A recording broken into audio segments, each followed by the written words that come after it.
படிக்கிற ஸ்டூடெண்ட் இருக்காங்களா? அந்த குழந்தைங்க வந்து எனக்கு ஸ்கூலுக்கு போக பிடிக்கல, எனக்கு ஸ்கூல் வேண்டாம், எனக்கு படிக்கிறதுக்கு தோணலை அப்படின்னு சொல்கிறாங்களா? நான் உங்கள் உளவியல் சகோதரி எம்எஸ்கே பிரியா.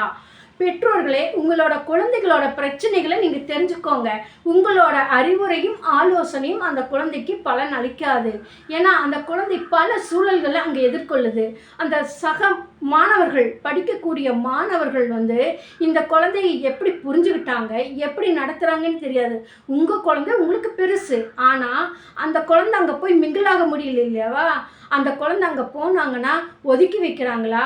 நீ குரூப்பாக உட்காந்து சாப்பிடக்கூடாது, தனியாக உட்காந்து சாப்பிடு, நீ விளையாட்டுக்கு எங்கூட சேராத, அந்த குரூப்புக்கு போய்க்கோ, அங்கே போனால் நீ எங்கள் கூட வராத அப்படின்னு சொல்லி இந்த குழந்தை தனிமைப்படுத்துகிறாங்களா?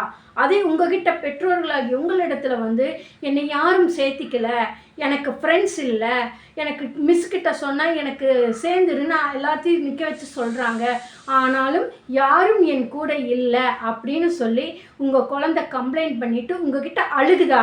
இதை சாதாரணமாக எடுத்துக்காதீங்க. இது மிகப்பெரிய உளவியல் சிக்கல்களை உண்டாக்கும். ஏன்னா இந்த வயசில் ஏற்பட்ட பாதிப்பு 40 வயசில் எங்ககிட்ட இப்போ கன்சல்டிங் நிறைய பேர் வர்றாங்க. சிறு வயதில் நான் நிராகரிக்கப்பட்டது, ஒதுக்கி வைக்கப்பட்டது, நான் ஒதுங்கி இருந்தது, என் வாழ்க்கையில் இப்பொழுது அனைத்தையும் இழந்து நான் தவிக்கிறேன், என்னையே என்னால் புரிஞ்சுக்க முடியல, என்னால் இணைஞ்சு வாழ முடியல, என் குடும்பத்தையே எனக்கு வெறுப்பாக வருது, என் மேல் எனக்கு வெறுப்பாக வருது, ஏன் வாழணும்னு தோணுது அப்படின்னு சொல்லி. அப்போ பெற்றோர்கள் ஒவ்வொரு பிரச்சனையும் உங்கள் குழந்தைகள் பிரச்சனை சொல்லுதுன்னா உங்களோட அறிவும் ஆலோசனையும் அறிவுரையும் எப்படி கொடுக்கணும்னு இருக்குது.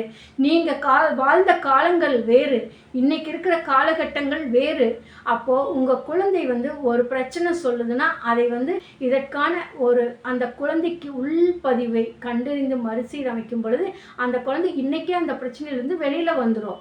பிற்காலத்தில் அது பாதிப்பை உண்டாக்காது. இன்றைக்கி இருக்கிற பிரச்சனை தான் பின்னாளில் பாதிப்பை உண்டாக்கும்.